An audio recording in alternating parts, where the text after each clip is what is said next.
Assalamualaikum warahmatullahi wabarakatuh. Selamat malam kakak semuanya. Selamat berbuka puasa untuk kakak-kakak yang beragama Islam. Semoga amal dan ibadah kita diterima oleh Allah Subhanahu wa Ta'ala. Dan apa kabarnya hari ini? Semoga kita semuanya dalam keadaan sehat selalu, bahagia selalu, panjang umur, dan sukses selalu. Amin ya robbal alamin. Hari ini saya akan melanjutkan ceritanya lagi. Di cerita sebelumnya, Tiara diterima di sebuah restoran untuk meramaikan restoran itu, dan di sini dia bertemu dengan Engos. Gimana kisah selanjutnya? Kita langsung saja ke ceritanya. Selamat mendengarkan. Engos mengangguk sebelum menatap Tiara dengan penuh rasa ingin tahu. Saya sedikit penasaran, bagaimana kamu bisa tampil di sini? Saya hanya ingin mencari tempat untuk melatih diri. Saya tidak menyangka akan bertemu dengan Anda di sini, Tuan Engos. Tiara tersenyum saat dia menjelaskan. Ketika Engos melihat senyum Tiara yang manis, dia terdiam sejenak. Kemudian sebuah tatapan melintas di matanya sejenak. Penampilanmu tadi sangat luar biasa. Saya merasa terhipnotis olehnya. Dia tidak menahan diri dengan pujiannya. Anda terlalu baik, Tuan Engos, kata Tiara dengan rendah hati. Namun kemudian dia menyadari bahwa orang-orang di sekitar mereka menatapnya dengan tatapan penasaran. Karena dia tidak suka diperhatikan oleh orang lain, dia menyarankan, "Apa Anda ingin melanjutkan makan Anda, Tuan Engos?" "Tidak, saya sudah selesai makan beberapa saat yang lalu. Saya hanya menunggu penampilanmu," jelasnya. Dia menyadari bahwa Tiara tampak tidak nyaman dengan perhatian yang dia terima, jadi dia bertanya, "Bagaimana kalau kita bicara di bagian belakang restoran?" Tiara tidak bisa menahan diri untuk menolaknya, jadi dia mengangguk setuju. Mereka menuju ke koridor dekat dapur untuk mengobrol sebentar. Di tengah-tengah obrolan mereka, Wilbur berjalan menghampiri mereka. Sayangnya sudut pandangnya menyulitkan dia untuk melihat Engos. Dia hanya melihat sosok Tiara seorang diri. "Apa yang kamu lakukan di sini, Nona Tiara?" Wilbur bertanya dengan bingung ketika dia semakin dekat dengan Tiara. Dia menyadari ada seorang pria lain yang menarik berdiri di depannya. Ini adalah teman saya. Saya bertemu dengannya di restoran tadi." Tiara memperkenalkan Engos dengan Wilbur dan Wilbur memberikan anggukan sopan kepada Engos. "Kamu harus pulang kerja karena kamu baru saja bertemu dengan temanmu, Nona Tiara." "Iya, saya akan pergi sebentar lagi," jawabnya sambil tersenyum. Wilbur melirik ke arah dua orang lainnya sebelum memberikan senyuman ramah kepada mereka. "Kalian bisa melanjutkan mengobrol. Saya akan pergi sekarang." Beberapa saat setelah Wilbur pergi, Engos memberikan saran. "Bagaimana kalau saya antar kamu pulang saja, Nona Tiara?" "Saya rasa itu bukan gagasan yang bagus. Saya bahkan belum sempat mengucapkan terima kasih karena Anda telah membantu saya menemukan bahan untuk biola saya, Tuan Engos. Saya tidak ingin merepotkan Anda lagi." Tiara menolaknya dengan senyuman di wajahnya. Mata Engos berbinar sejenak sebelum dia berbicara dengan nada santai. "Iya, itu mudah. Ini masih awal dan kebetulan sekali kita bisa bertemu di sini. Kenapa kamu tidak membelikan saya secangkir kopi jika kamu ingin berterima kasih kepada saya?" Tiara tidak bisa menolaknya setelah mendengar perkataannya. Jadi dia mengangguk dan mengajak Engus ke sebuah kafe di dekat restoran. Keduanya duduk di dekat jendela dan penampilan mereka yang memukau menarik perhatian orang-orang yang lewat di luar. Namun demikian keduanya tampak tidak peduli. Tiara khususnya terlalu fokus pada penjelasan Engus yang unik mengenai teori musik, sehingga tidak mempedulikan hal lainnya. Keduanya saling mengenal satu sama lain dengan lebih baik melalui topik musik. Sebelumnya, Anda mengatakan bahwa Anda adalah seorang dokter. Saya penasaran, bukankah dokter biasanya sangat sibuk? Bagaimana Anda memiliki banyak waktu luang untuk meneliti hobi Anda yang lain? Tiara memegangi cangkir kopinya sambil menatap pria tampan yang duduk di depannya itu. Engus memberikan penjelasan singkat tentang situasinya setelah mendengar pertanyaannya. Saya rasa itu semua karena saya pintar, katanya dengan nada bercanda. Saya mendapatkan gelar PhD. Saya di usia yang sangat muda, jadi saya memiliki banyak waktu luang untuk melakukan hobi saya yang lain. Tiara terkejut, dia tidak menyangka Engus adalah orang yang begitu mengesankan. Dia memperoleh gelar PhD di usia muda dan bahkan menerima penghargaan di panggung internasional. Baik Tiara maupun Engus mengobrol selama 1 jam di kafe yang sepi dan langit di luar mulai gelap. Saat itu Tiara menatap jam dan menyadari bahwa saat itu hampir pukul 10 malam.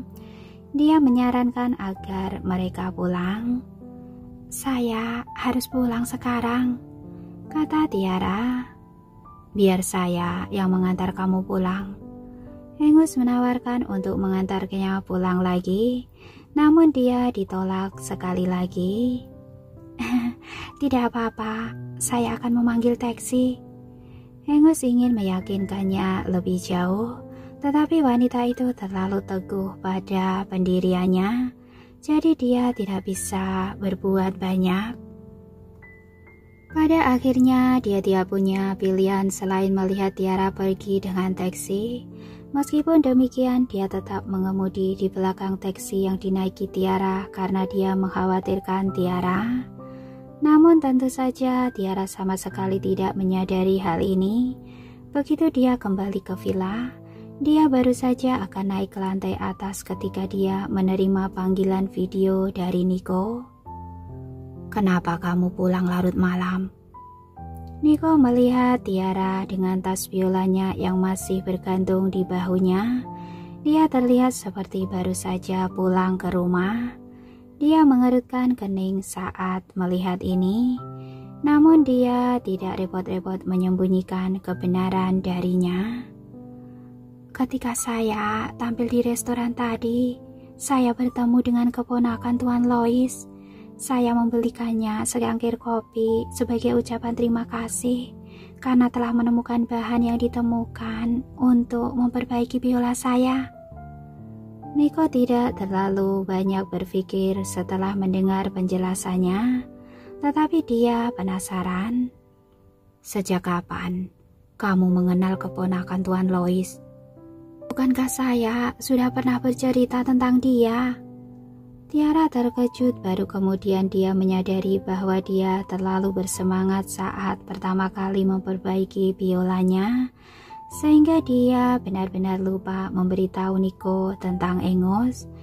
Jadi dia mengulangi ceritanya pada Nico. Begitulah cara saya bertemu dengannya. Jelas Tiara. Ketika selesai berbicara, Tiara menatap Nico dengan tatapan curiga. Kamu tidak cemburu kan? Apa saya terlihat cemburu? Dia menjawab dengan pertanyaannya sendiri.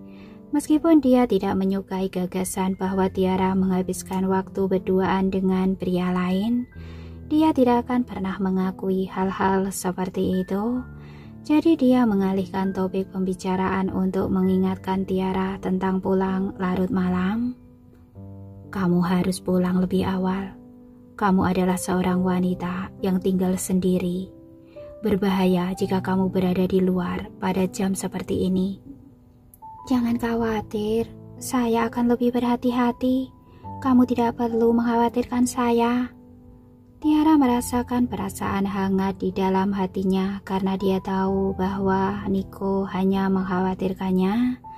Pada saat yang sama, dia memutuskan bahwa dia akan pulang sedikit lebih awal di masa depan sehingga Niko tidak perlu mengkhawatirkannya. Niko tidak menyadari proses berpikirnya dan dia tidak bisa menahan diri untuk tidak mengomelinya lebih lama lagi. Dia pikir Tiara terdengar seperti mengabaikan masalah ini. Tiara terkekeh saat menyadari betapa Niko tampak khawatir. Saya menyadari bahwa kamu lebih sering mengomel, Niko. Saya tidak ingat kamu pernah seperti itu sebelumnya. Tiara meletakkan dagunya di telapak tangannya saat dia berseri-seri menatap ke arah Niko. Dia mempertahankan wajah datarnya saat berbicara. Saya tidak akan repot-repot mengatakan apapun jika kamu adalah orang lain. Niko menatapnya dengan serius. Tiara menjulurkan lidahnya untuk menanggapi tatapan tajam pria itu. Baiklah. Saya tahu kamu mengatakan ini demi kebaikan saya. Ini semua salah saya, oke? Dia harus membujuk pria itu lebih lama lagi sebelum tatapannya sedikit melunak. Pasangan itu mengobrol beberapa saat sebelum Niko meminta Tiara untuk mengakhiri panggilan dan beristirahat. Setelah mereka selesai menelpon, Niko duduk di kantornya dengan raut wajah yang serius. Meskipun Tiara telah berhasil mengalihkan topik pembicaraan, dia masih khawatir dengan kenyataan bahwa Tiara pulang ke rumah pada waktu yang sangat larut. Dia bahkan lebih khawatir lagi karena penampilannya biasanya dilakukan pada malam hari. Dia merenungkan masalah ini untuk beberapa saat sebelum memanggil Bima ke kantornya. Apa yang bisa saya bantu, Pak Niko? Bima berbicara dengan nada hormat dari tempatnya berdiri di pintu masuk kantor sambil dengan sabar menunggu perintah Niko. Niko mendongak dan menatap Bima dengan tatapan tajam sebelum berbicara dengan nada dingin. Saya ingin kamu mengatur seseorang untuk pergi ke Wina. Saya ingin seseorang mengawasi Tiara secara diam-diam. Baik, Pak. Bima pamit setelah menerima perintahnya. Keesokan harinya, Hatawi memanggil Tiara ke kantornya setelah Tiara tiba di tempat latihan. Bagaimana penampilanmu di restoran sejauh ini? Tiara tersenyum menanggapi. Berjalan cukup baik. Kamu masih tetap rendah hati seperti biasanya, goda Hatawi. Meskipun saya belum pernah ke restoran tempat kamu tampil, saya telah banyak mendengar orang-orang merekomendasikan restoran itu kepada saya dalam beberapa hari terakhir. Ekspresi agak malu-malu muncul di wajah Tiara saat mendengar kata-kata wanita itu. Namun demikian dia merasa bahwa kemampuannya akhirnya teruji. Bagaimana perasaanmu setelah tampil di restoran selama beberapa hari? Hatawi terus bertanya. Perasaan saya, Tiara berpikir sejenak sebelum menjawab.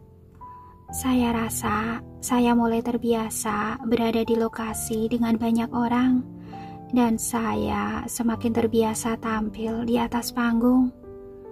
Hatawi mengangguk. Dia berpikir bahwa hal ini terdengar seperti sebuah kejutan. Tiara selalu tampil dengan baik di atas panggung tetapi masih kurang matang dalam penampilannya. Tiara hanya bisa berkembang karena Hatawi cukup fleksibel untuk mengizinkannya tampil di luar. Mereka berbicara tentang teori musik untuk sementara waktu sebelum berganti topik ke tim orkestra kedua. Saya sudah memberitahu para pemegang saham tentang tim kedua dan mereka semua sangat mendukungnya. Tapi Hathaway berhenti sejenak, dia memiliki ekspresi yang bertentangan. Tiara mengira ada sesuatu yang telah terjadi, jadi dia menanyakan kepada Hathaway, "Tapi ada beberapa perubahan sejak terakhir kali saya memberitahumu tentang hal ini." Hathaway melirik Tiara dengan nada meminta maaf. "Sebelumnya, saya sudah bilang kalau saya ingin kamu menjadi pemimpin di tim kedua. Dan saya ingin kamu membimbing mereka. Namun beberapa pemegang saham tidak menyetujui hal ini." Tiara tidak dapat memungkiri fakta bahwa dia merasa kecewa setelah mendengar berita ini. Namun dia dengan cepat mengatur emosinya sebelum tersenyum pada Hathaway. "Tidak apa-apa, para pemegang saham memiliki hak untuk menyampaikan pendapat mereka." "Memang, mereka berpikir bahwa saya bersikap tidak adil terhadap yang lain," kata Hathaway sambil mengangguk. Tiara tidak tahu harus berkata apa setelah itu. Secara objektif, hal itu agak tidak adil bagi anggota tim orkestra lainnya. Tiara berpikir sejenak sebelum berkata, "Apapun hasilnya, saya percaya pada Anda, Nona Hathaway." Tatapan Hathaway melembut setelah mendengar beberapa kata terakhir Tiara. Dia tahu bahwa Tiara benar-benar mempercayainya. "Saya senang mendengar bahwa kamu mempercayai saya. Saya sudah mendiskusikannya dengan para pemegang saham. Anggota yang paling cakap akan memimpin tim kedua. Dan kami telah membuat rencana untuk mengadakan kompetisi yang akan menentukan siapa yang akan mendapatkan peran ini." Tiara berpikir bahwa ini terdengar seperti gagasan yang bagus. "Nona Hathaway, bisakah Anda memberitahu saya kapan kompetisi ini akan diadakan dan apa saja peraturannya?" "Kami masih dalam proses finalisasi tanggal dan pengaturannya. Setelah kami selesai membahasnya, kami akan menempelkan pengumumannya di papan pengumuman orkestra," jelas Hathaway. Tiara mengangguk tanpa menanyakan hal lain. Hathaway mengangkat alisnya ketika melihat tatapan betapa tenangnya Tiara. "Apa kamu tidak punya pendapat tentang kompetisi ini?" tanya Hathaway. Tiara melirik Hathaway sebelum menyadari apa yang dimaksud Hathaway. "Saya rasa menyelenggarakan kompetisi ini adalah gagasan yang bagus. Dengan cara ini, semua orang mendapat kesempatan yang adil untuk bersaing satu sama lain. Namun, tentu saja saya masih yakin bahwa saya akan mampu memenangkan kompetisi ini. Tujuan utama saya adalah menjadi pemimpin." Tatapan Hathaway dipenuhi dengan kepuasan saat dia melihat gadis yang penuh percaya diri di depan matanya, dan dia selalu mengagumi betapa beraninya Tiara. "Tahukah kamu mengapa saya setuju dengan para pemegang saham untuk menyelenggarakan kompetisi untuk pemain biola utama ini? Itu karena saya percaya bahwa kamu akan bisa menang. Ketika hal itu terjadi, tidak ada orang lain yang bisa mengatakan bahwa saya bertindak tidak adil karena memberikan peran ini kepadamu." Tiara dan Hathaway mengobrol lebih lama lagi di kantor sebelum mereka berangkat latihan. Sedikit yang mereka ketahui bahwa Kathleen adalah orang yang mendorong agar kompetisi ini terjadi. Para pemegang saham Hathaway Philharmonic terdiri dari para senior yang telah menyaksikan Kathleen tumbuh menjadi seorang wanita, sehingga mereka sangat dekat dengan Kathleen.